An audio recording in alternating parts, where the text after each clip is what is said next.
মা, এই গোলাপ ফুলের মতো আমার ভালোবাসাও তোমার জন্য ফুটে উঠেছে গিউ। সকালে বাগানে পানি দিচ্ছিলাম। গোলাপ গাছে নতুন কুড়ি এসেছে। একটা লাল গোলাপ সবেমাত্র ফুটেছে। ছেলে অফিস যাওয়ার আগে বাগানে এল। মা, দেখো কি সুন্দর গোলাপ। হ্যালো বন্ধুরা, আমার নাম মাধুরী সেন। আমার বয়স 40 বছর। আমার স্বামীর নাম তপন সেন, বয়স 43 বছর। আমাদের 2 সন্তান, তন্ময় আর স্মিতা। তন্ময় 21 বছর বয়সী, ভার্সিটিতে পড়ে। স্মিতা 14 বছর বয়সী, হাই স্কুলে যায়। কিন্তু এই মুহূর্তে আমি যা বলতে যাচ্ছি তা শুনে আপনারা অবাক হয়ে যাবেন। কারণ আজ থেকে 3 মাস আগের ঘটনা আমার জীবনে এক অদ্ভুত রহস্যের জন্ম দিয়েছে। সেদিন সকালে তন্ময় যখন আমাকে গোলাপ ফুল দিয়ে সেই কথাগুলো বলেছিল, আমি ভেবেছিলাম ছেলেটার মাথা খারাপ হয়ে গেছে। কিন্তু তারপর যা ঘটল তা আমার কল্পনাকেও হার মানা। মা, তুমি কি জানো এই গোলাপ ফুলের আসল রহস্য?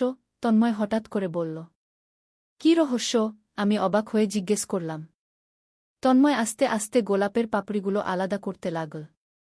1টা, 2টা, 3টা। আর তারপর পঞ্চম পাপড়িটা আলাদা করতেই ভিতর থেকে একটা ছোট্ট কাগজ বের হয়ে এল। এটা কি? আমি হাত বাড়িয়ে কাগজটা নিলাম। কাগজে ছোট্ট করে লেখা ছিল, যদি তুমি আসল সত্য জানতে চাও তাহলে বাগানের পুরনো আমগাছের নিচে খোঁজো। আমার হাত কাঁপতে লাগল। তন্ময়, এটা তুই লিখেছিস? না মা, আমি এই কাগজের কিছুই জানি না। আমি শুধু জানি যে আজ সকালে ঘুম থেকে উঠে আমার মনে হয়েছে তোমাকে এই গোলাপটা দিতে হবে। আর সেই সাথে যে কথাগুলো বলেছি সেগুলোও আমার মুখ থেকে আপনা আপনি বের হয়েছে গিউ। আমি তন্ময়ের মুখের দিকে তাকালাম। ছেলের চোখে কোনো মিথ্যার ছাপ নেই। তাহলে এই রহস্যটা কি? দুপুরবেলা যখন তপন অফিস থেকে ফিরল, আমি সব ঘটনা তাকে বললাম। তপন প্রথমে হেসে উড়িয়ে দিতে চাইল, কিন্তু যখন আমি কাগজটা তার হাতে দিলাম তার মুখের হাসি উধাও হয়ে গেল। মাধুরী, এই হাতের লেখা গু। তপন কাগজটা আরও কাছে নিয়ে দেখল। এটা তো আমার মায়ের হাতের লেখা। আমার রক্ত জমে গেল। তপনের মা মারা গেছেন 5 বছর আগে। তুমি নিশ্চিত? আমি কাপা গলা জিজ্ঞেস করলাম। 100% নিশ্চিত। আমার মা যেভাবে জো আর্ক লিখতেন হুবহু সেইভাবে লেখা গু। সন্ধেবেলা আমরা সবাই মিলে বাগানে গেলাম। পুরনো আমগাছটা আমাদের বাড়ির একদম পেছনে। গাছটার বয়স প্রায় 50 বছর। তপনের দাদা এটা লাগিয়েছিলেন। এখানে খুঁড়তে হবে নাকি? স্মিতা জিজ্ঞেস করল। তপন মাটিতে হাত দিয়ে খোঁজাখুঁজি করতে লাগল। হঠাৎ একটা শক্ত জিনিস হাতে পড়ল। এটা কি? তপন মাটি সরিয়ে দেখল। একটা ছোট্ট ধাতুর বাক্স। বাক্সটা খোলার জন্য একটা বিশেষ ধরনের চাবি লাগে। এই চাবি কোথায় পাব? আমি ভাবলাম। তন্ময় হঠাৎ বলল, মা, তোমার গলার লকেটটা একবার দেখো তো। আমি আমার গলার লকেটটা খুলে দেখলাম। লকেটের পেছনে একটা ছোট্ট চাবি লাগানো ছিল, যেটা আমি আগে কখনো খেয়াল করিনি। লকেটের চাবি দিয়ে বাক্সটা খুলতেই ভিতর থেকে বের হল একটা পুরনো ডায়েরি আর কিছু ছবি। ডায়েরির প্রথম পাতায় লেখা, আমার প্রিয় পুত্রবধূ মাধুরীর জন্য তপনের মায়ের লেখা। আমি ডায়েরি খুলে পড়তে লাগলাম। মাধুরী, যদি তুমি এই ডায়েরি পড়ছ তাহলে বুঝতে হবে যে আমি আর বেঁচে নেই। কিন্তু মৃত্যুর আগে তোমাকে একটা গুরুত্বপূর্ণ বিষয় জানিয়ে যেতে চাই। আমাদের পরিবারে একটা বিশেষ ক্ষমতা আছে। প্রতি 3য় প্রজন্মে একজন করে এই ক্ষমতা পায়। তুমি হলে সেই বিশেষ ব্যক্তি। তোমার মধ্যে ভবিষ্যৎ দেখার শক্তি আছে। কিন্তু এই শক্তি তখনই জাগ্রত হয় যখন তুমি সবচেয়ে বেশি উদ্বিগ্ন বা চিন্তিত থাকো। আজ তন্ময় তোমাকে যে কথা বলেছে সেগুলো আসলে তোমার অবচেতন মনের ভবিষ্যৎ দেখার ক্ষমতা। তোমার মন জানে যে আগামী কয়েক মাসে তোমার জীবনে বড় পরিবর্তন আসছে। কিন্তু চিন্তা করো না। যা ঘটতে যাচ্ছে তা তোমার জন্য ভালো। আমি পরের পাতা উল্টালাম। মাধুরী, তুমি গর্ভবতী হতে যাচ্ছ। 3য় সন্তান। কিন্তু এই খবরটা তুমি এখনো জানো না। আগামী সপ্তাহে ডাক্তারের কাছে গিয়ে নিশ্চিত হবে। এই সন্তান হবে খুবই বিশেষ। তার মধ্যেও আমাদের একদিন আলী সাহেব সোহেলের অফিসে এলেন। সোহেল তাকে দেখে অবাক হয়ে গেল। স্যার, আপনি এখানে? হ্যাঁ সোহেল, তোমার অফিস একবার দেখতে চাইলাম। খুব সুন্দর হয়েছে গু। আলী সাহেব পুরো অফিস ঘুরে দেখলেন। কর্মচারীদের সাথে কথা বললেন। তারপর সোহেলের রুমে এসে বসলেন। সোহেল, তুমি অনেক দূর এসেছ। মনে আছে 7 বছর আগে তুমি যখন আমার অফিসে প্রথম এসেছিলে? চা বানানোর কাজ করতে? হ্যাঁ স্যার। সব মনে আছে ইউ। আমি গর্বিত যে আমি তোমাকে একটা সুযোগ দিয়েছিলাম। আর তুমি সেই সুযোগকে কাজে লাগিয়েছ। জানো সফলতার মূল সূত্র কি? কি স্যার? কঠোর পরিশ্রম, সততা আর হাল না ছাড়া। তোমার মধ্যে এই তিনটা গুণই আছে গু। সোহেল চোখে জল নিয়ে বলল, আপনি না থাকলে আজ আমি এখানে পৌঁছাতে পারতাম না স্যার। না সোহেল। আমি শুধু একটা দরজা খুলে দিয়েছিলাম। ভেতরে ঢুকে পথ তৈরি করেছ তুমি নিজে গু। আলী সাহেব চলে যাওয়ার আগে বললেন, আমার একটা বড় প্রজেক্ট আছে। একটা 20 ফ্লোর বিজনেস টাওয়ার। আমি চাই তুমি এই প্রজেক্টে আমার সাথে পার্টনার হও। 50-50। রাজি? সোহেল অবাক হয়ে গেল। এত বড় প্রজেক্ট? স্যার, আমার কি যথেষ্ট সামর্থ্য আছে? আছে। আমি বিশ্বাস করি সোহেল রাজি হয়ে গেল। এটা তার জীবনের সবচেয়ে বড় প্রজেক্ট হবে। 50 অধ্যায়, বড় চ্যালেঞ্জ। 20 ফ্লোর বিজনেস টাওয়ারের কাজ শুরু হল। এটা সোহেলের জীবনের সবচেয়ে বড় চ্যালেঞ্জ। প্রজেক্টের বাজেট প্রায় 10 করোড় টাকা। সোহেলকে 5 করোড় টাকা ইনভেস্ট করতে হবে। সোহেল তার সব সঞ্চয়ে, ব্যাংক লোন আর কিছু ইনভেস্টর থেকে টাকা জোগাড় করল। এটা একটা বিশাল ঝুঁকি। যদি প্রজেক্ট ব্যর্থ হয়, সব শেষ। মিনা চিন্তিত ছিল। সোহেল, এত বড় ঝুঁকি নেওয়া ঠিক হবে? মিনা, জীবনে বড় কিছু করতে হলে ঝুঁকি নিতে হয়। আমি এই সুযোগ হাতছাড়া করতে চাই না গিয়ে। কিন্তু যদি কিছু ভুল হয়? ভুল হবে না। আমি আলী সাহেবের সাথে আছি। উনি আমাকে গাইড করবেন। প্রজেক্ট শুরু হল। প্রথম 6 মাস সব ভালোই চলছিল। কাজ সময়মতো হচ্ছে, বাজেট ঠিক আছে। কিন্তু 7 মাসের মাথায় একটা বড় সমস্যা দেখা দিল। একজন প্রধান ইনভেস্টর হঠাৎ তার টাকা ফেরত চাইলেন। তিনি অন্য একটা জরুরি কাজে টাকা লাগবে বলে জানালেন। 1 করোড় টাকা ফেরত দিতে হবে। সোহেল বিপদে পড়ে গেল। 1 করোড় টাকা এখন কোথায় পাবে? প্রজেক্টে সব টাকা ঢেলে দিয়েছে। সে আলী সাহেবের সাথে কথা বলল। আলী সাহেব বললেন, চিন্তা করো না, আমি ব্যবস্থা করছি। কিন্তু আলী সাহেবও বড় একটা প্রজেক্টে আটকে আছেন। তার হাতে লিকুইড ক্যাশ নেই। সোহেল অন্য ব্যাংক থেকে লোন নেওয়ার চেষ্টা করল। কিন্তু ব্যাংক বলল, ইতিমধ্যে তার অনেক লোন আছে, নতুন লোন দিতে পারবে না। সোহেল রাতে ঘুমাতে পারছিল না। খাওয়া দাওয়া বন্ধ করে দিয়েছিল। মিনা তাকে দেখে খুব চিন্তিত হয়ে গেল। সোহেল, প্লিজ নিজেকে এভাবে শেষ করে ফেলো না। কোনো একটা রাস্তা বের হবেই কি। কিন্তু সোহেল কোনো রাস্তা দেখতে পাচ্ছিল না। ইনভেস্টর 15 দিন সময় দিয়েছে। 15 দিনের মধ্যে টাকা ফেরত না দিলে তিনি আইনি ব্যবস্থা নেবেন। 10 দিন কেটে গেল। সোহেল কোনো সমাধান খুঁজে পেল না। সে প্রায় হাল ছেড়ে দিয়েছিল। 11 দিনের দিন একটা অপ্রত্যাশিত ঘটনা ঘটল। জাহিদ ভাই, সোহেলের পুরনো সহকর্মী, তার অফিসে এলেন। জাহিদ ভাই এখন একটা রিয়েল এস্টেট কোম্পানিতে সিনিয়র ম্যানেজার। সোহেল, আমি তোমার সমস্যার কথা শুনেছি গু। হ্যাঁ ভাই। আমি বিপদে পড়েছি আমি তোমাকে সাহায্য করতে চাই। আমার কিছু সঞ্চয় আছে। 5 লাখ টাকা। তুমি নাও। সোহেল চোখে জল নিয়ে বলল, ভাই আমি কিছু বলার দরকার নেই। তুমি আমাকে অনেক কিছু শিখিয়েছ। তোমার কাছ থেকে পরিশ্রম আর সততা শিখেছি। এখন আমার পালা তোমাকে সাহায্য করার। জাহিদ ভাই চলে যাওয়ার পর আরও 2 জন এলো। একজন সোহেলের পুরনো ক্লায়েন্ট, আরেকজন তার কর্মচারী। 2 জন মিলে আরও 8 লাখ টাকা দিল। করিম মামা 20 লাখ টাকা ব্যবস্থা করলেন। তার কিছু বন্ধুদের কাছ থেকে ধার করে। মিনা তার সব গয়না বিক্রি করে 10 লাখ টাকা দিল। সবাই মিলে প্রায় 45 লাখ টাকা জোগাড় হল। বাকি 65 লাখ টাকা সোহেল তার অফিসের সব অ্যাসেট বিক্রি করে আর একটা প্রাইভেট ফিন্যান্স কোম্পানি থেকে উচ্চ সুদে লোন নিয়ে ব্যবস্থা করল। ঠিক 14 দিনের দিন সোহেল ইনভেস্টরকে 1 করোড় টাকা ফেরত দিল। ইনভেস্টর টাকা নিয়ে চলে গেলেন। সোহেল তার অফিসে ফিরে এসে চেয়ারে বসে কাঁদল। এত চাপ, এত টেনশন, সব যেন একসাথে বের হয়ে এল। মিনা এসে তাকে জড়িয়ে ধরল। আমরা পেরেছি সোহেল। আমরা পেরেছি গু। 16 অধ্যায়, পুনরুদ্ধার। এই ঘটনার পর সোহেল আরও সাবধান হয়ে গেল। সে বুঝল, ব্যবসায় শুধু সাহস নয়, বুদ্ধিও লাগে। ঝুঁকি নিতে হয় কিন্তু হিসাব করে। প্রজেক্ট চলতে থাকল। এবার সোহেল আরও সতর্কতার সাথে সবকিছু পরিচালনা করল। প্রতিটা খরচ হিসাব করল, প্রতিটা সিদ্ধান্ত ভেবেচিন্তে নিল। আরও 1 বছর পর 20 ফ্লোর বিজনেস টাওয়ার সম্পন্ন হল। চমৎকার বিল্ডিং, শহরের অন্যতম সুন্দর ভবন। বিল্ডিংয়ের উদ্বোধন অনুষ্ঠানে শহরের মেয়র এলেন। অনেক ব্যবসায়ী, সাংবাদিক এল। সোহেলের নাম পত্রিকায় ছাপা হল। স্বপ্নের শহরে এক তরুণ উদ্যোক্তার সফলতার গল্পও।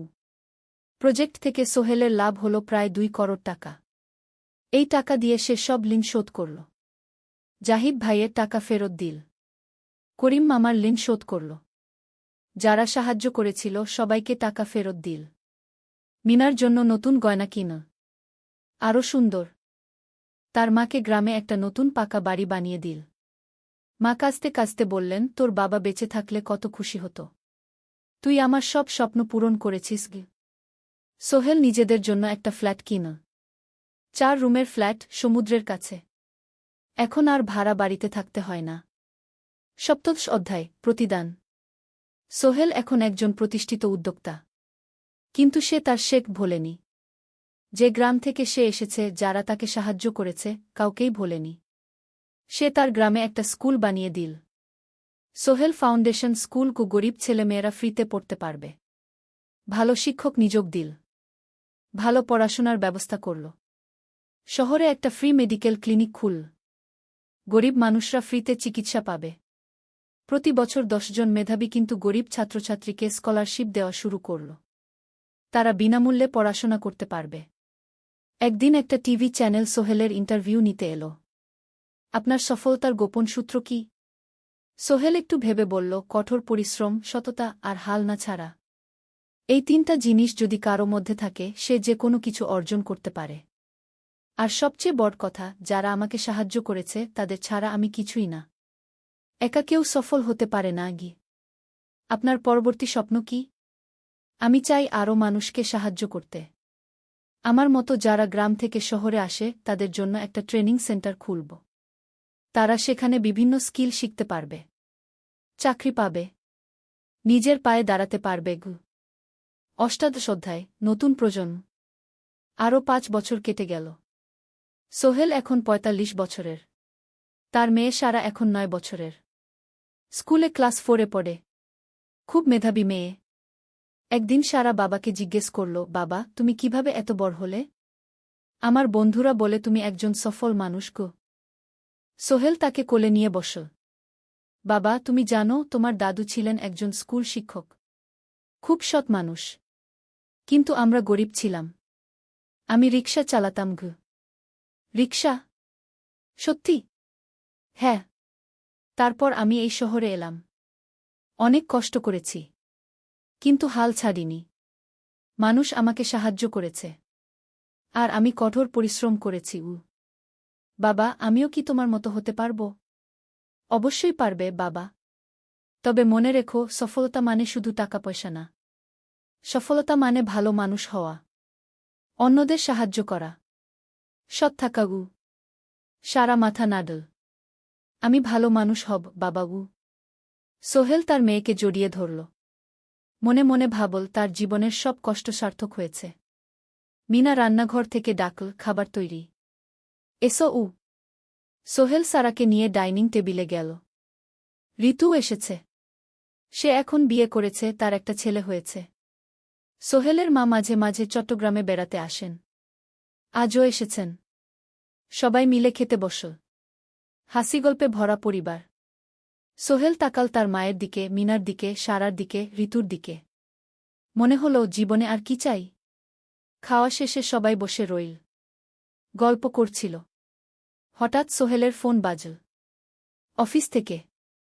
একটা জরুরি বিষয়। সোহেল ফোন রেখে দিয়ে মিনাকে বলল, একটা নতুন প্রজেক্টের প্রস্তাব এসেছে। একটা এতিমখানা বানানোর কাজ। সরকারি প্রজেক্ট। তুমি নেবে?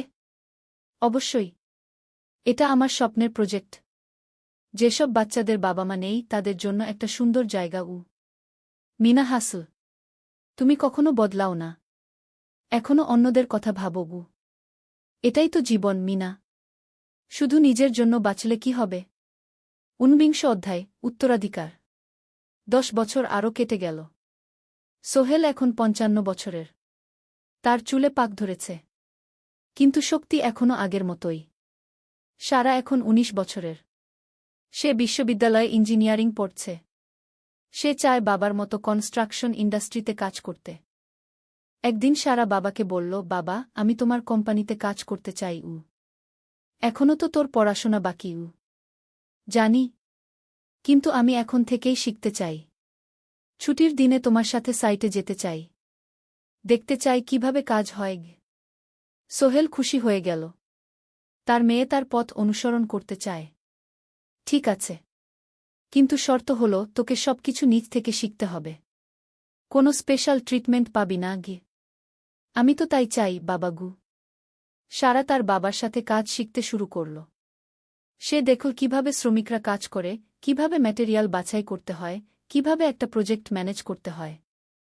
সোহেল তাকে কোনো সহজ পথ দিল না। সারাকেও সবার মতো কষ্ট করতে হল। সাইটে রোদে দাঁড়িয়ে থাকতে হল। শ্রমিকদের সাথে কথা বলতে হল। কিন্তু সারা হাল ছাড়ল না। সে তার বাবার মেয়ে। পরিশ্রম করতে জানে। 3 বছর পর সারা গ্রাজুয়েট হল। সে সোহেলের কোম্পানিতে জুনিয়র প্রজেক্ট ম্যানেজার হিসেবে যোগ দিল। সোহেল ধীরে ধীরে সারাকে বড় দায়িত্ব দিতে শুরু করল। সারা তার বাবার মতোই সৎ, পরিশ্রমী। বিংশ অধ্যায় সমাপ্তি নয়, নতুন শুরু। আরও 5 বছর পর সোহেল এখন 60 বছরের। সে সিদ্ধান্ত নিল, এবার অবসর নেওয়ার সময় এসেছে। কোম্পানির দায়িত্ব সারাকে দেবে। একটা অনুষ্ঠান করা হল। সোহেল আনুষ্ঠানিকভাবে কোম্পানির চেয়ারম্যান পদ থেকে অবসর নিল। সারা হল নতুন ম্যানেজিং ডিরেক্টর। সোহেল তার বক্তব্যে বলল, আমি যখন এই শহরে এসেছিলাম আমার পকেটে ছিল মাত্র 5,000 টাকা। একটা ছোট্ট ব্যাগ। আর অনেক স্বপ্ন। আজ 40 বছর পর আমি পেছনে ফিরে তাকাই, দেখি একটা দীর্ঘ পথ। সেই পথে অনেক কষ্ট ছিল, অনেক বাধা ছিল। কিন্তু ছিল অনেক ভালোবাসাও। অনেক মানুষের সাহায্যও। আমি বিশ্বাস করি সফলতা একা আসে না। এটা আসে অনেক মানুষের সমর্থন, ভালোবাসা আর বিশ্বাস নিয়ে। আমি যা কিছু অর্জন করেছি তা আমার একার না। এটা আমার পরিবারের, আমার কর্মচারীদের, আমার বন্ধুদের, সবার। আজ আমি আমার মেয়ে সারার হাতে এই দায়িত্ব তুলে দিচ্ছি। আমি জানি সে আমার চেয়ে ভালো করবে। কারণ সে শিখেছে আমার ভুল থেকে, আমার অভিজ্ঞতা থেকে। অনুষ্ঠান শেষ হল। সবাই চলে গেল। সোহেল আর মিনা অফিসে একা দাঁড়িয়ে রইল। মিনা, মনে আছে আমরা প্রথম কখন দেখা হয়েছিলাম? হ্যাঁ, তোমার সেই ছোট্ট মুদি দোকানে। তুমি বিস্কুট কিনতে এসেছিলে। কে ভেবেছিল সেই দিন থেকে আমাদের এই পর্যস্বপ্নের শহর। প্রথম অধ্যায় যাত্রা শুরু। সকাল 7টা বেজে গেছে। ঢাকার কমলাপুর রেলস্টেশনে মানুষের ভিড়। চারদিকে চা বিস্কুট বিক্রেতাদের চিৎকার, ট্রেনের হর্ন আর যাত্রীদের কোলাহল। এই বিশাল ভিড়ের মধ্যে একটা ছোট্ট ব্যাগ হাতে দাঁড়িয়ে আছে সোহেল। বয়স মাত্র 22। গায়ের রং শ্যামলা, চোখে স্বপ্নের ঝিলিক। ভাইজা, চট্টগ্রামের টিকিট আছে? সোহেল টিকিট কাউন্টারের সামনে দাঁড়িয়ে জিজ্ঞেস করল। আছে। 3 টাকা। কাউন্টারের লোকটা উত্তর দিল। সোহেল তার পকেট থেকে টাকা বের করল। মোট 5,000 টাকা। এই টাকা সে জমিয়েছে গত 3 বছরে রিকশা চালিয়ে। তার স্বপ্ন ছিল চট্টগ্রাম গিয়ে একটা ভালো চাকরি পাওয়া। গ্রামে আর থাকতে চায় না সে। বাবা মারা গেছেন 10 বছর আগে। মা আর ছোট বোন ঋতুকে নিয়ে সংসার চালাচ্ছিল রিকশা চালিয়ে। কিন্তু এভাবে তো আর সারা জীবন চলবে না। টিকিট কেটে সোহেল প্ল্যাটফর্মে এলো। ট্রেন ছাড়বে আর মাত্র 15 মিনিট পরে। সে একটা বেঞ্চে বসে পড়ল। ব্যাগটা বুকের কাছে চেপে ধরল। এই ব্যাগে আছে তার সব সম্পদ, কিছু কাপড়, একটা ছোট্ট ফটো ফ্রেমে বাবা মায়ের ছবি, আর কিছু টাকা। কোথায় যাচ্ছেন? পাশে বসা একজন বয়স্ক মানুষ জিজ্ঞেস করলেন। চট্টগ্রাম কাকা। চাকরি খুঁজতে যাচ্ছি। কে? সোহেল বিনয়ের সাথে উত্তর দিল। ভালো।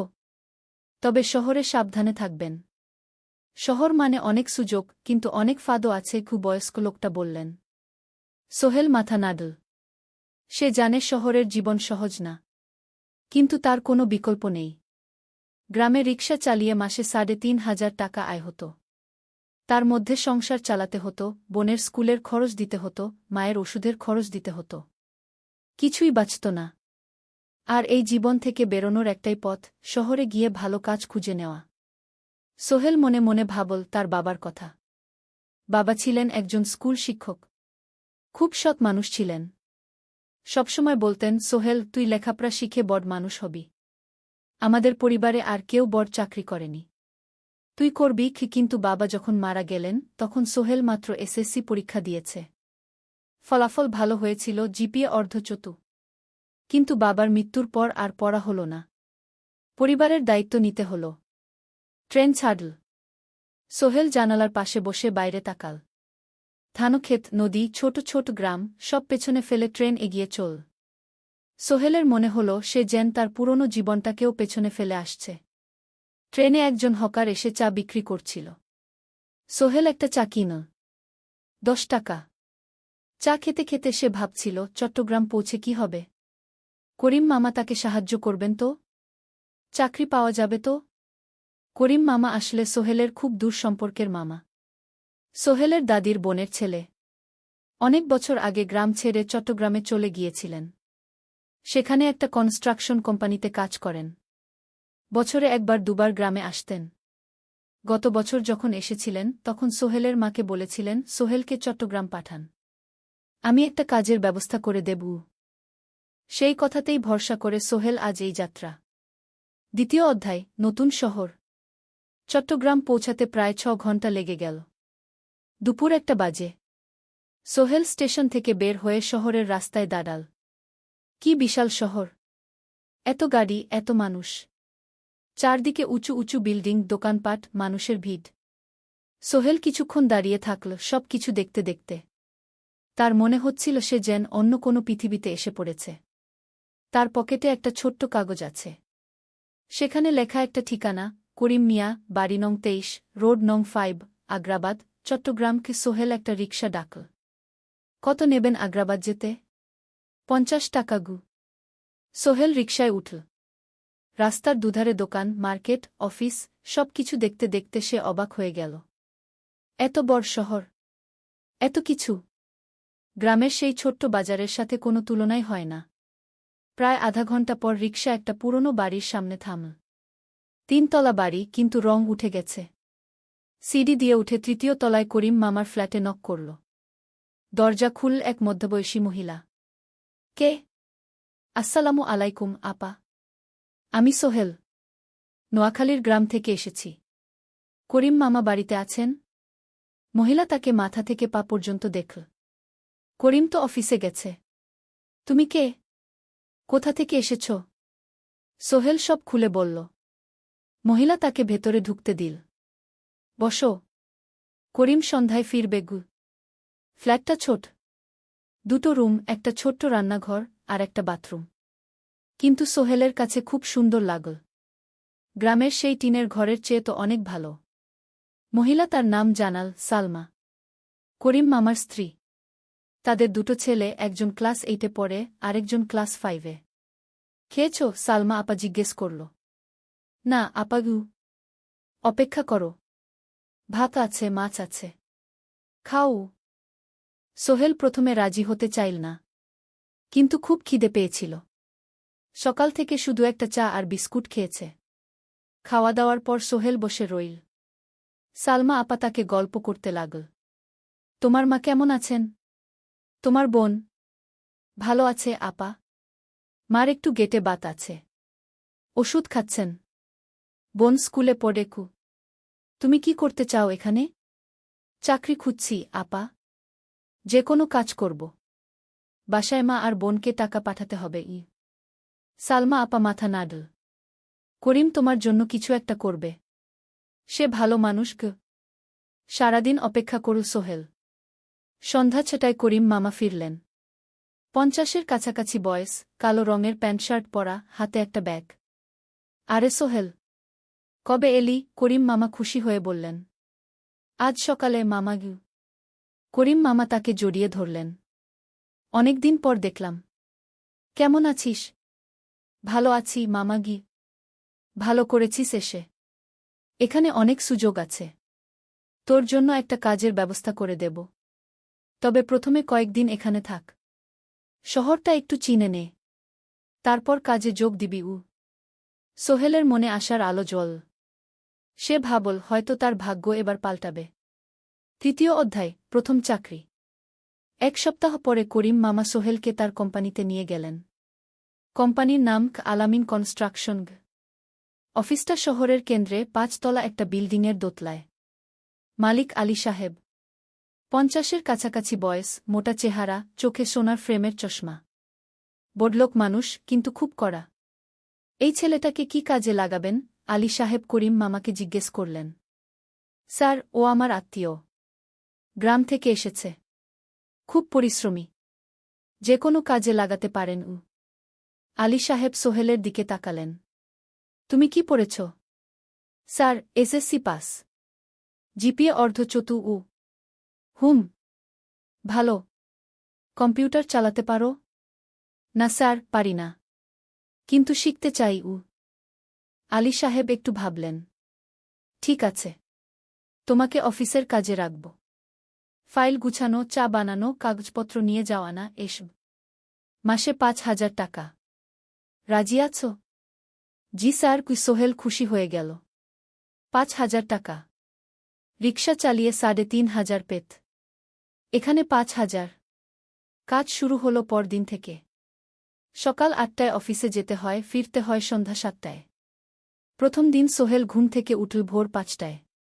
তৈরি হয়ে ৭:৩০টায় অফিসের উদ্দেশ্যে বের হল। করিম মামার বাড়ি থেকে অফিস প্রায় ৫ কিলোমিটার। বাসে যেতে হয়। অফিসে পৌঁছে সোহেল দেখল সেই প্রথম আলী সাহেব এখনও আসেননি। অফিস খোলা ছিল না। ৮-১০ মিনিট পর একজন লোক এসে অফিস খুল। তুমি নতুন? জি। আমি সোহেল। আমি জাহিদ, অ্যাসিস্ট্যান্ট ম্যানেজার। এসো। জাহিদ ভাই সোহেলকে সব কিছু দেখাল। অফিসে মোট ৬ জন কর্মচারী। ২ জন ইঞ্জিনিয়ার, একজন অ্যাকাউন্ট্যান্ট, একজন অ্যাসিস্ট্যান্ট ম্যানেজার, জাহিদ ভাই, একজন রিসেপশনিস্ট, আর এখন সোহেল। সোহেলের কাজ শুরু হলো চা বানানো দিয়ে। তারপর অফিস পরিষ্কার করা, ফাইল গুছানো, কাগজপত্র এক জায়গা থেকে আরেক জায়গায় নিয়ে যাওয়া। কাজ কঠিন না, কিন্তু সারাদিন দৌড়ঝাঁপ করতে হয়। দুপুরে খাবারের জন্য আধা ঘণ্টা বিরতি। সোহেল একটা ছোট হোটেলে গিয়ে ভাতডাল তরকারি খেল। ৫০ টাকা। সন্ধ্যায় অফিস বন্ধ হল। সোহেল ক্লান্ত হয়ে বাসায় ফিরল। কেমন লাগল প্রথম দিন? করিম মামা জিজ্ঞেস করলেন। ভালো মামা। অনেক কিছু শিখলাম। প্রথম মাসের শেষে সোহেল বেতন পেল ৫,০০০ টাকা। সে ৩,০০০ টাকা মাকে পাঠাল। মা ফোনে কাঁদতে লাগলেন। আল্লাহ তোকে ভালো রাখুক সোহেল। সোহেলের চোখেও জল এলো। তার মনে হল সে একটা বড় কাজ করতে পেরেছে। চতুর্থ অধ্যায়, শহরের জীবন। ৩ মাস কেটে গেল। সোহেল এখন শহরের সাথে মিশে গেছে। প্রতিদিন অফিসে যাওয়া আসার পথে সে দেখে হাজারো মানুষের জীবন। কেউ সফল, কেউ ব্যর্থ। কিন্তু সবাই চলছে নিজের পথে। সোহেল অফিসের কাজের পাশাপাশি কম্পিউটার শেখার চেষ্টা করছে। অফিসে একটা কম্পিউটার আছে। যখন কেউ ব্যবহার করে না, তখন সোহেল একটু একটু শিখার চেষ্টা করে। জাহিদ ভাই তাকে সাহায্য করেন। সোহেল, তুমি যদি কম্পিউটার ভালোভাবে শিখতে পারো, তাহলে তোমার ভবিষ্যৎ উজ্জ্বল। জাহিদ ভাই একদিন বললেন। কিভাবে শিখব ভাই? ট্রেনিং সেন্টারে যাও। সন্ধ্যায় ক্লাস আছে। মাসে ২,০০০ টাকা লাগবে। সোহেল ভাবল, ২,০০০ টাকা অনেক। কিন্তু এটা বিনিয়োগ। ভবিষ্যতের জন্য। সে একটা ট্রেনিং সেন্টারে ভর্তি হল। সপ্তাহে ৩ দিন, সন্ধ্যা ৭:৩০ থেকে রাত ৯টা পর্যন্ত ক্লাস। কম্পিউটারের basic, word, excel, PowerPoint, internet ব্যবহার। একদিন অফিস থেকে ফেরার সময় সোহেল একটা দোকানে চা খেতে গেল। দোকানের পাশেই একটা ছোট্ট মুদি দোকান। সেখানে একটা মেয়ে বসে আছে। বয়স হবে ২০-এর কাছাকাছি। সাদাসিধে চেহারা, সাদা শাড়ি পরা, কিন্তু চোখে এক ধরনের দৃঢ়তা। ভাইজা, ১ প্যাকেট বিস্কুট দেন কি? সোহেল বলল। মেয়েটা বিস্কুট দিল। ২০ টাকা। সোহেল টাকা দিয়ে যাচ্ছিল, হঠাৎ মেয়েটা বলল, আপনি নতুন এসেছেন এই এলাকায়, তাই না? হ্যাঁ। ৩ মাস হল। কিভাবে বুঝলেন? আপনার চেহারা দেখেই বোঝা যায়। এখনও গ্রামের ছোঁয়া আছে। আর আপনি প্রতিদিন এই পথ দিয়ে যান। দেখেছি কি মেয়েটা হাসল। সোহেলও হেসে ফেল। আপনি খুব পর্যবেক্ষক মনে হচ্ছে গি। জীবনে অনেক কিছু দেখেছি। তাই মানুষকে চিনতে শিখেছি গি। আপনার নাম? মিনা। এই দোকান আমার বাবার। উনি অসুস্থ তাই আমি দেখছি গু। সেদিন থেকে সোহেল প্রায়ই সেই দোকানে যেতে শুরু করল। মিনার সাথে গল্প করত। ধীরে ধীরে তাদের মধ্যে একটা বন্ধুত্ব তৈরি হল। মিনাও তার জীবনের গল্প বলল। মিনার মা মারা গেছেন যখন সে মাত্র ৭ বছরের। বাবা আব্দুল হামিদ একা হাতে মিনাকে বড় করেছেন। মুদি দোকান দিয়ে সংসার চালান। মিনা কলেজে পড়ে, অনার্স সেকেন্ড ইয়ার। সকালে কলেজে যায়, দুপুরে ফিরে এসে দোকান সামলায়। বাবার হার্টের সমস্যা আছে তাই ভারী কাজ করতে পারেন না। তোমার স্বপ্ন কি? একদিন সোহেল জিজ্ঞেস করল। গ্র্যাজুয়েশন শেষ করে একটা ভালো চাকরি করব। তারপর বাবাকে ভালো চিকিৎসা করাব। তুমি? আমিও চাকরি করে পরিবারকে ভালোভাবে দেখভাল করতে চাই। মা আর বোনকে নিয়ে শহরে আনব একদিন ঘু। দুজনেই নিজেদের স্বপ্নের কথা বলতে গিয়ে বুঝল তাদের স্বপ্ন অনেকটা একই রকম। পঞ্চম অধ্যায়, বিপদ। ৬ মাস কেটে গেল। সোহেল এখন আলী সাহেবের খুব প্রিয় কর্মচারী। সে শুধু চা বিস্কুট দেওয়ার কাজই করে না, এখন কম্পিউটারেও কিছু কাজ শিখেছে। ছোটখাটো টাইপিং, ডেটা এন্ট্রি এসব করতে পারে। আলী সাহেব খুশি হয়ে তার বেতন বাড়িয়ে ৮,০০০ টাকা করে দিয়েছেন। একদিন রাতে সোহেল অফিস থেকে ফিরছিল। সেদিন একটু দেরি হয়ে গেছে। রাত প্রায় ৯টা। সাধারণত সোহেল সন্ধ্যা ৭:৩০টায় ফিরে। কিন্তু সেদিন অফিসে একটা জরুরি কাজ ছিল। বাস থেকে নেমে সোহেল বাড়ির দিকে হাঁটছিল। হঠাৎ একটা অন্ধকার গলিতে ৩ জন লোক তাকে ঘিরে ধরল। তাদের চেহারা দেখেই বোঝা যাচ্ছিল ভালো উদ্দেশ্য নিয়ে আসেনি। টাকা দে তাড়াতাড়ি, একজন বলল। তার হাতে একটা ছুরি। সোহেল ভয় পেয়ে গেল। ভাই, আমার কাছে খুব কম টাকা আছে গি। যা আছে দে। তাড়াতাড়ি করো। সোহেল কাঁপতে কাঁপতে তার পকেট থেকে ৫ টাকা বের করে দিল। এই টাকা দিয়ে সে বাজার করবে ভেবেছিল। কিন্তু ছিনতাইকারীরা সন্তুষ্ট হল না। শুধু ৫ টাকা? তোর ব্যাগে কি আছে? তারা সোহেলের ব্যাগ কেড়ে নিল। ব্যাগে ছিল তার মোবাইল, কম্পিউটার ট্রেনিং সেন্টারের সার্টিফিকেট আর কিছু গুরুত্বপূর্ণ কাগজপত্র। না ভাই, ব্যাগটা ফেরত দেন। ওতে আমার জরুরি জিনিস আছে। মোবাইল নিয়ে নেন কিন্তু ব্যাগটা দেন গু। কিন্তু ওরা শুনল না। একজন সোহেলকে জোরে ধাক্কা দিল। সোহেল পড়ে গেল। মাথা রাস্তার কংক্রিটে ধাক্কা লেগে গেল। রক্ত বের হল। ৩ জন দৌড়ে পালিয়ে গেল। কিছুক্ষণ সোহেল অজ্ঞান হয়ে পড়ে রইল। তারপর ধীরে ধীরে জ্ঞান ফিরল। মাথায় প্রচণ্ড ব্যথা। সে উঠে দাঁড়ানোর চেষ্টা করল কিন্তু মাথা ঘুরছিল। কোনোমতে একটা দেয়াল ধরে দাঁড়াল। একজন পথচারী তাকে দেখে থামল। কি হয়েছে ভাই? ছিনতাই হয়েছে গি। এসো, আমি তোমাকে হাসপাতালে নিয়ে যাই। কিন্তু সোহেল রাজি হল না। না, ঠিক আছি। বাড়ি যেতে পারব। সে কোনোমতে করিম মামার বাড়িতে পৌঁছাল। দরজা খুলেই সালমা আপা চিৎকার করে উঠলেন। ও আল্লাহ! কি হয়েছে? করিম মামা দৌড়ে এলেন। সোহেলকে ভেতরে নিয়ে গেলেন। তার মাথায় জল ঢেলে রক্ত পরিষ্কার করলেন। ক্ষতটা বেশ গভীর। হাসপাতালে যেতে হবে কি? করিম মামা বললেন। তারা একটা অটোরিকশা নিয়ে নিকটস্থ হাসপাতালে গেলেন। ডাক্তার সোহেলের মাথায় ৩টা সেলাই দিলেন। বলল, ১ সপ্তাহ বিশ্রাম নিতে হবে। কোনো ভারী কাজ করা যাবে না। হাসপাতাল থেকে ফিরে সোহেল শুয়ে রইল। তার মনে হচ্ছিল সবকিছু শেষ হয়ে গেছে। মোবাইল চলে গেছে, গুরুত্বপূর্ণ কাগজপত্র চলে গেছে। এখন ১ সপ্তাহ অফিস করতে পারবে না। পরদিন সকালে করিম মামা আলী সাহেবকে ফোন করে সব জানালেন। আলী সাহেব বললেন, ঠিক আছে। সোহেল ভালো হয়ে এলে আসবে। চিন্তার কিছু নেই গি। মিনা যখন এই খবর শুনল, সে সন্ধ্যায় সোহেলকে দেখতে এল। করিম মামার বাড়িতে। সাথে এনেছিল কিছু ফল। কি হয়েছিল? মিনা চিন্তিত গলায় জিজ্ঞেস করল। সোহেল সব বলল। মিনা রেগে গেল। এই শহরে এখন অনেক অপরাধ বেড়ে গেছে। পুলিশ কিছু করে না। তুমি পুলিশে রিপোর্ট করেছ? না। লাভ নেই। তবুও করা উচিত। তোমার মোবাইলটা হয়তো খুঁজে পাওয়া যাবে কি। করিম মামা সোহেলকে নিয়ে পুলিশ স্টেশনে গেলেন। জেনারেল ডায়েরি করলেন। কিন্তু পুলিশ খুব একটা আশা দিল না। দেখি কিছু করা যায় কিনা গু। সোহেল বুঝল মোবাইল আর ফিরবে না। সেই এক সপ্তাহ সোহেলের জীবনের সবচেয়ে কঠিন সময় ছিল।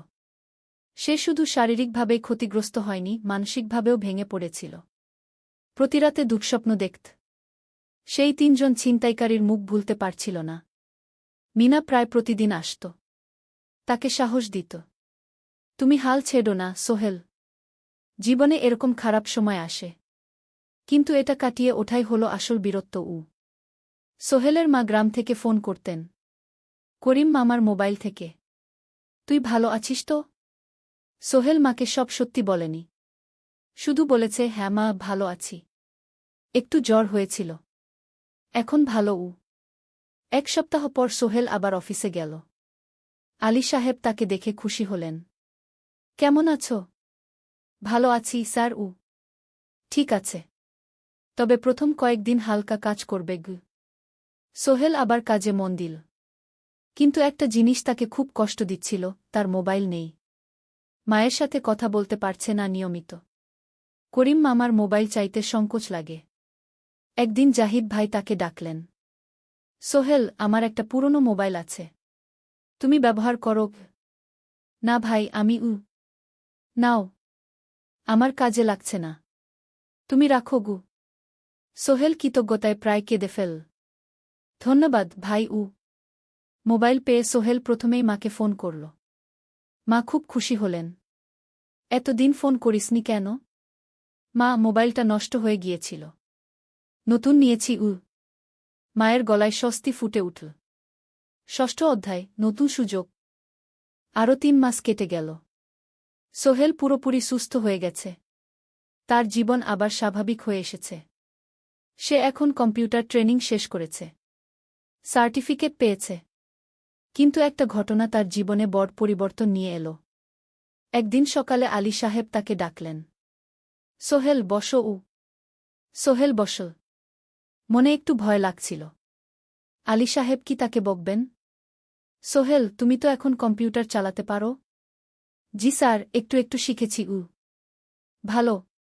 আমি তোমার কাজ দেখছি। তুমি খুব পরিশ্রমী। আর সৎ। আমাদের কোম্পানিতে এরকম মানুষের দরকার গু। সোহেল কিছু বুঝতে পারছিল না। আমি তোমাকে একটা সুযোগ দিতে চাই। আমাদের কোম্পানি একটা ট্রেনিং প্রোগ্রাম চালু করছে নতুন কর্মচারীদের জন্য। ৬ মাসের কোর্স। কম্পিউটার অ্যাকাউন্টিং, ভবন নির্মাণের হিসাব নিকাশ, প্রজেক্ট ম্যানেজমেন্ট সব শিখবে। কোম্পানি সব খরচ দেবে। ট্রেনিংয়ের সময় তোমার বেতনও চলবে। রাজি আছো? সোহেল বিশ্বাস করতে পারছিল না। স্যার, সত্যি? আমাকে এত বড় সুযোগ দিচ্ছেন? হ্যাঁ। তুমি ভালো ছেলে। পরিশ্রমী। আমি তোমাকে এগিয়ে দিতে চাই। ভবিষ্যতে তুমি এই কোম্পানির একজন গুরুত্বপূর্ণ কর্মচারী হবে। সোহেল কৃতজ্ঞতায় প্রায় কেঁদে ফেল। ধন্যবাদ স্যার। আমি কঠোর পরিশ্রম করব। আমি জানি। সেদিন সন্ধ্যায় সোহেল মিনার দোকানে গেল। মিনাকে খবরটা দিল। মিনা খুব খুশি হল। তার চোখে জল এসে গেল। তুমি পারবে সোহেল। আমি জানি। সোহেল তার মা আর বোনকেও ফোন করে খবরটা দিল। মা কাঁদতে লাগলেন। তোর বাবা বেঁচে থাকলে কত খুশি হতো। ট্রেনিং শুরু হলো পরের মাস থেকে। প্রতিদিন সকালে ৩ ঘন্টা ক্লাস, তারপর বাকি সময় অফিসের কাজ। ক্লাসে ৫ জন নতুন কর্মচারী। সবাই তরুণ, উৎসাহী। শিক্ষক ছিলেন একজন অভিজ্ঞ ইঞ্জিনিয়ার। নাম রহিম স্যার। তিনি খুব ভালোভাবে সব কিছু বুঝাতেন। কম্পিউটার অ্যাকাউন্টিং, এক্সেলে জটিল ক্যালকুলেশন, প্রজেক্টের বাজেট তৈরি, সময় ব্যবস্থাপনা সব। সোহেল পুরো মনোযোগ দিয়ে শিখতে লাগল। সন্ধ্যায় বাড়ি ফিরে প্র্যাকটিস করত। করিম মামার ছেলের কাছ থেকে একটা ল্যাপটপ ধার নিত কখনো কখনো। ৬ মাস পরে ট্রেনিং শেষ হল। সবাই সার্টিফিকেট পেল। আলী সাহেব একটা অনুষ্ঠান করলেন। সোহেল সেরা পারফর্মার হিসেবে একটা বিশেষ পুরস্কার পেল, ৫,০০০ টাকা বোনাস। আলী সাহেব ঘোষণা করলেন, সোহেল, আজ থেকে তুমি আমাদের জুনিয়র অ্যাকাউন্ট অ্যাসিস্ট্যান্ট। তোমার বেতন 15,000 টাকা গু। সোহেল অবাক হয়ে গেল। 8,000 থেকে 15,000, প্রায় দ্বিগুণ। সেদিন রাতে সোহেল ঘুমাতেই পারল না। খুশিতে, উত্তেজনায় তার চোখে ঘুম নেই। সে ভাবল তার জীবন কিভাবে বদলে যাচ্ছে। 2 বছর আগে যে রিকশা চালাত, আজ সে একটা নামকরা কোম্পানির অ্যাকাউন্ট অ্যাসিস্ট্যান্ট। 7ম অধ্যায়, প্রেম ও প্রস্তাব। 1.5 বছর হয়ে গেল সোহেলের চট্টগ্রাম আসার। সে এখন একজন সফল যুবক। তার মা গ্রামে খুব খুশি। প্রতি মাসে সোহেল 10,000 টাকা পাঠায়। ছোট বোন ঋতু এখন কলেজে ভর্তি হয়েছে সোহেলের পাঠানো টাকায়। মায়ের চিকিৎসাও ভালোভাবে হচ্ছে। মিনার সাথে সোহেলের সম্পর্ক এখন আর শুধু বন্ধুত্ব নয়। দুজন দুজনকে ভালোবাসে। কিন্তু কেউ কাউকে সরাসরি বলার সাহস পায়নি। প্রতিদিন দেখা হয়, গল্প হয়, কিন্তু সেই একটা কথা বলা হয়ে ওঠে না। একদিন শুক্রবার ছুটির দিন। সোহেল মিনাকে বলল, আজ কি একটু ঘুরতে যাবে? কোথায়? পতেঙ্গা বিচ। তুমি কি কখনো গেছ? না। কিন্তু আমার দোকান গু। শুক্রবার। তোমার বাবা সামলাবে গু। মিনা রাজি হয়ে গেল। দুপুরে দুজনে বাস নিয়ে পতেঙ্গা গেল। সমুদ্র দেখে মিনা অবাক হয়ে গেল। কি সুন্দর! দুজনে বালিতে বসল। ঢেউয়ের শব্দ শুনতে শুনতে গল্প করছিল। হঠাৎ সোহেল বলল, মিনা, তোমার সাথে কিছু বলার ছিল। বলো। সোহেল একটা লম্বা শ্বাস নিল। তুমি জানো, আমি তোমাকে ভালোবাসি। মিনা হাসল। তার চোখ ভিজে গেল। জানি। আমিও তোমাকে ভালোবাসি, সোহেল। সোহেল অবাক হয়ে গেল। সত্যি? হ্যাঁ। অনেকদিন ধরেই জানি। তুমি আমার জীবনে এসে সব কিছু বদলে দিয়েছ। তোমার সাথে থাকলে আমার মনে হয় আমি যে কোনো কিছু করতে পারব। দুজনে কিছুক্ষণ চুপ করে বসে রইল। সমুদ্রের ঢেউ এসে পায়ে লাগছিল। সূর্য পশ্চিমে ঢলে পড়ছে। আকাশ লালকুমলা হয়ে গেছে। কিন্তু আমার বাবার সাথে কথা বলতে হবে কি? মিনা বলল। আমি তৈরি। যখন বলবে তখন বলব। পরের সপ্তাহে সোহেল মিনার বাবার সাথে কথা বলল। আব্দুল হামিদ সাহেব প্রথমে একটু দ্বিধা করলেন। তুমি কোনো পরিবারের ছেলে? তোমার বাবা কি করতেন? সোহেল সব সত্যি বলল। তার বাবা ছিলেন স্কুল শিক্ষক। মারা গেছেন 10 বছর আগে। মা গ্রামে থাকেন। ছোট বোন কলেজে পড়ে। তুমি নিজে কি করো? আমি আলামিন কনস্ট্রাকশন কোম্পানিতে জুনিয়র অ্যাকাউন্ট অ্যাসিস্ট্যান্ট। মাসে 15,000 টাকা বেতন। আব্দুল হামিদ সাহেব ভাবলেন। তারপর বললেন, দেখো, মিনা আমার একমাত্র সন্তান। তার মা নেই। আমি একা তাকে বড় করেছি। আমি চাই মিনা একজন ভালো ছেলের সাথে বিয়ে হোক। তুমি দেখতে ভালো ছেলে মনে হচ্ছে। কিন্তু আমাকে তোমার মায়ের সাথে দেখা করতে হবে। তোমার পরিবারকে জানতে হবে। জি আঙ্কেল। আমি ব্যবস্থা করছি। সোহেল খুশিতে আটখানা। সে সেদিন রাতেই তার মাকে ফোন করল। মাকে সব বলল। মা প্রথমে অবাক হলেন। তারপর খুশি হলেন। মিনা মেয়েটা কেমন? খুব ভালো, মা। তুমি দেখলে পছন্দ করবে। ঠিক আছে। আমি আর ঋতু আসছি চট্টগ্রাম। 2 সপ্তাহ পর সোহেলের মা আর বোন চট্টগ্রাম এল। সোহেল তাদের নিয়ে মিনার বাড়িতে গেল। 2 পরিবার একসাথে বসল। মিনার বাবা সোহেলের মাকে দেখে খুশি হলেন।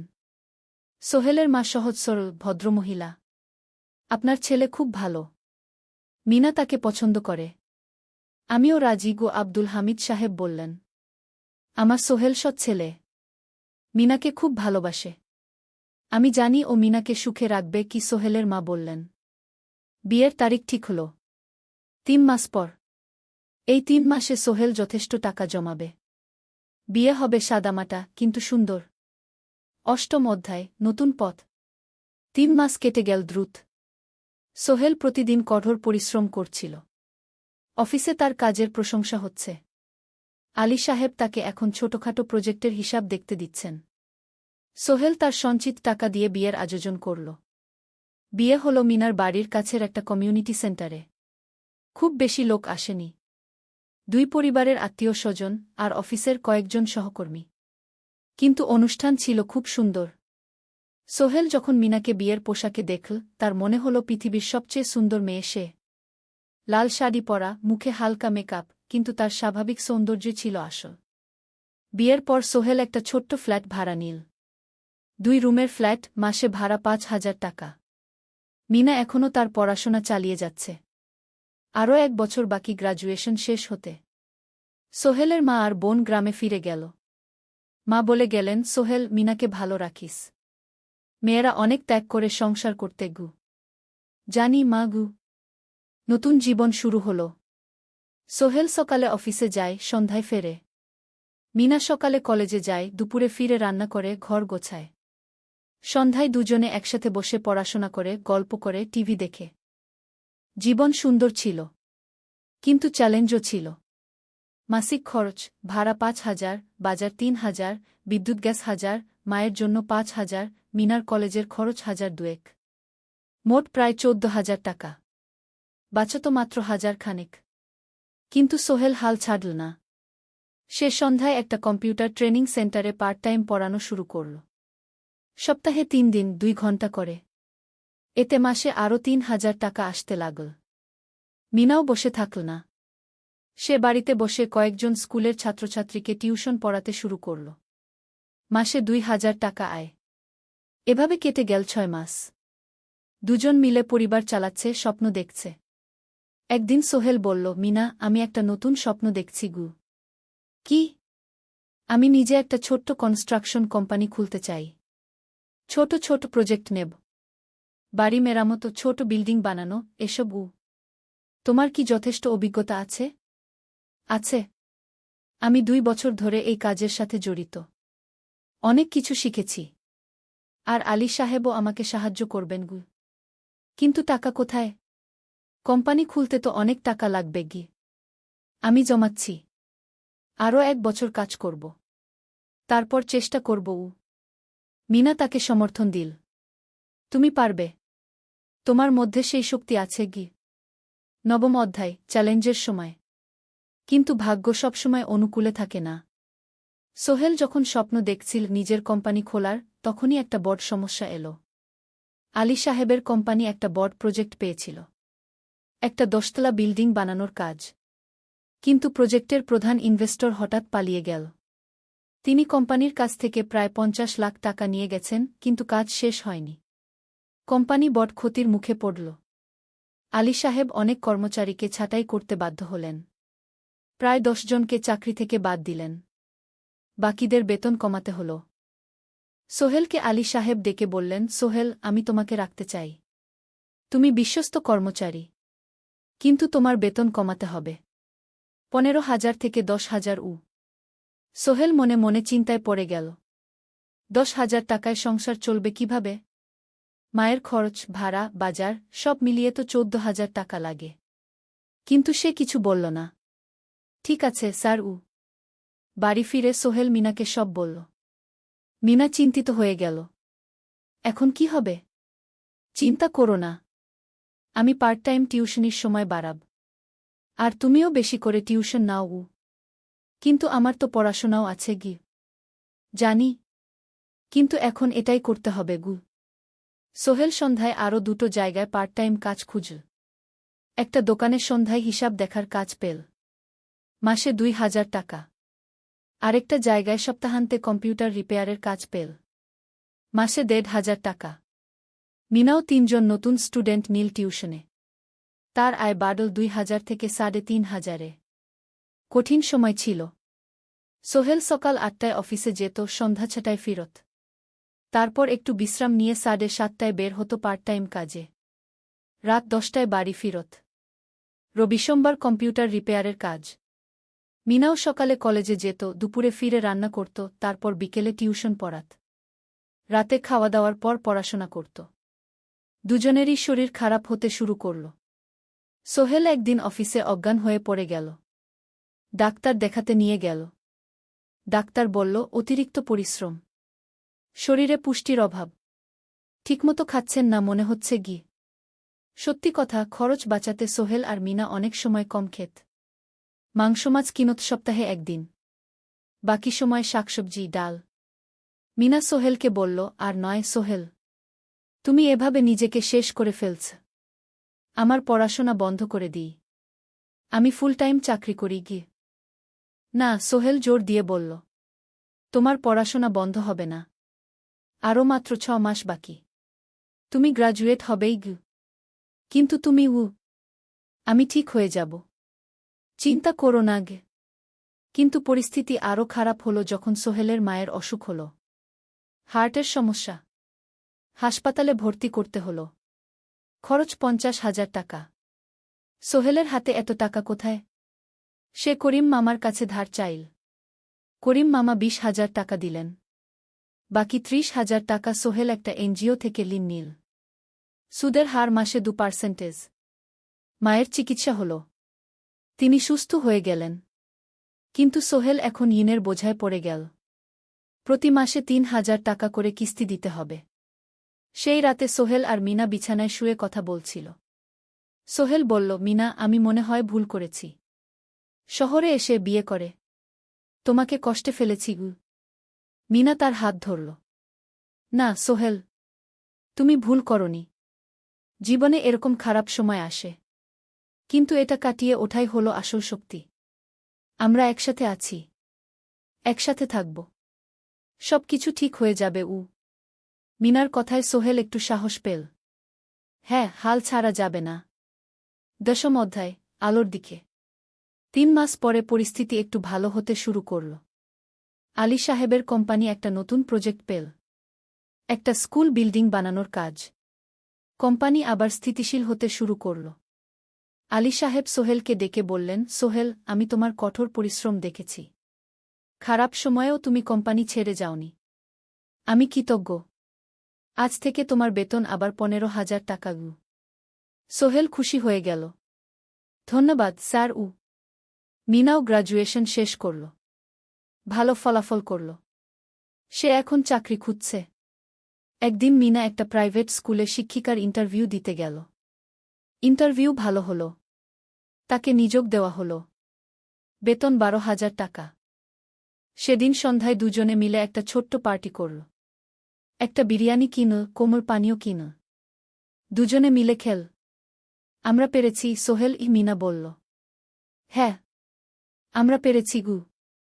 এখন দুজনের মিলিয়ে আয় 27,000 টাকা। খরচ চালানোর পর প্রায় 10,000 টাকা বাঁচে।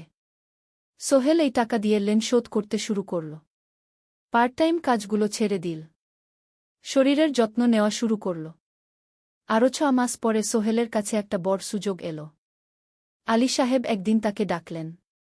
সোহেল, তুমি কি নিজের ব্যবসা করতে চাও? স্যার, আমি তোমাকে একটা ছোট্ট প্রজেক্ট দিতে চাই, একটা 3 তলা বিল্ডিংয়ের কনস্ট্রাকশন। তুমি ম্যানেজ করবে, আমি শুধু সুপারভাইজ করব। লাভের 50% তোমার গু। সোহেল ভাবল, এটা একটা বড় সুযোগ, কিন্তু ঝুঁকিও আছে। যদি কাজটা ভালোভাবে না হয়?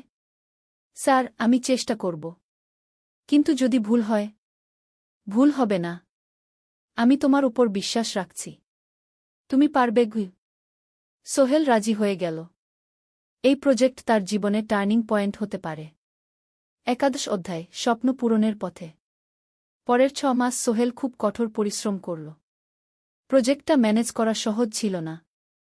শ্রমিক নিযোগ, ম্যাটেরিয়াল কেনা, কাজের তদারকি, সময়মতো কাজ শেষ করা, সব দায়িত্ব তার।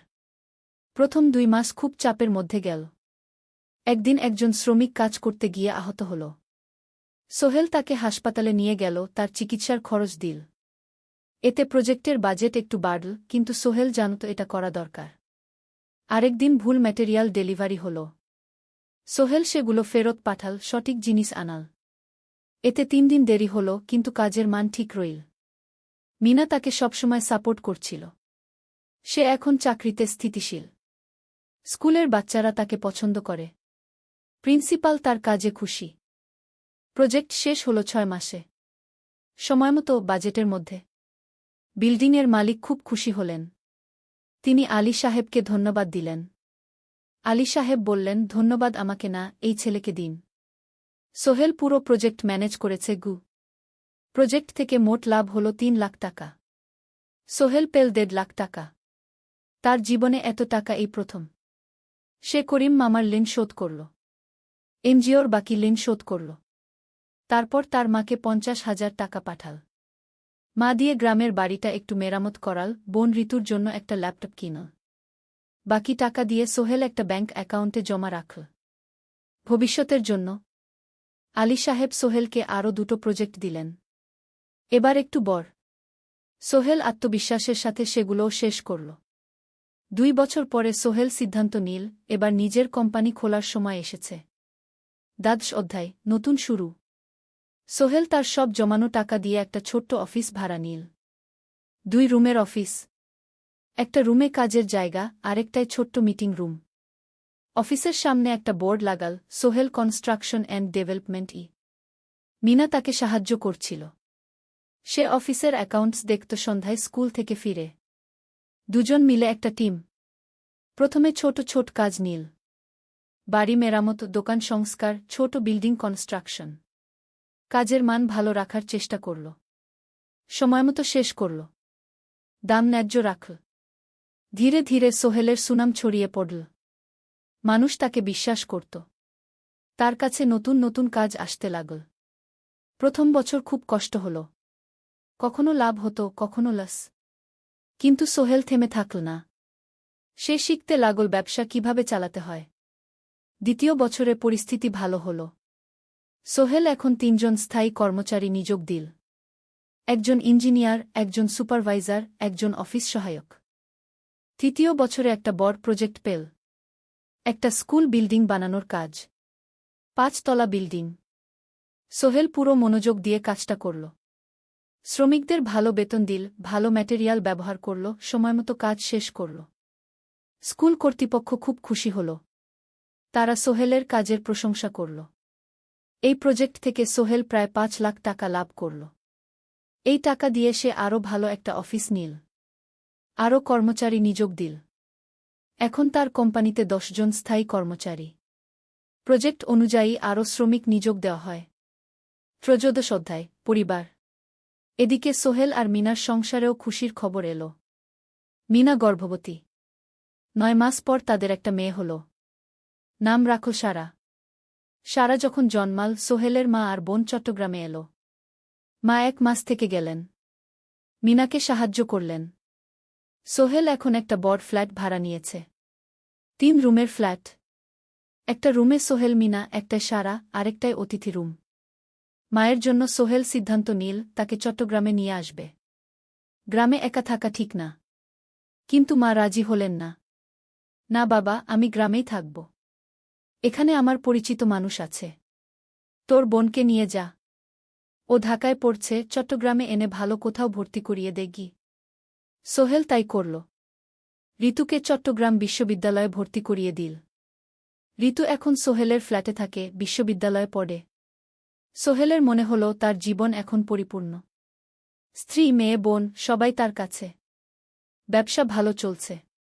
মা গ্রামে সুখে আছেন। চতুর্দশ অধ্যায়, সফলতার শিখরে। 5 বছর কেটে গেল। সোহেল এখন একজন সফল উদ্যোক্তা।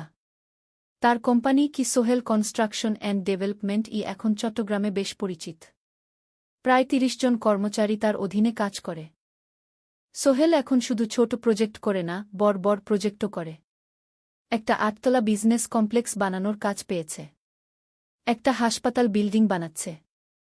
মিনা এখনও স্কুলে পড়ায়। সে এখন ভাইস প্রিন্সিপাল।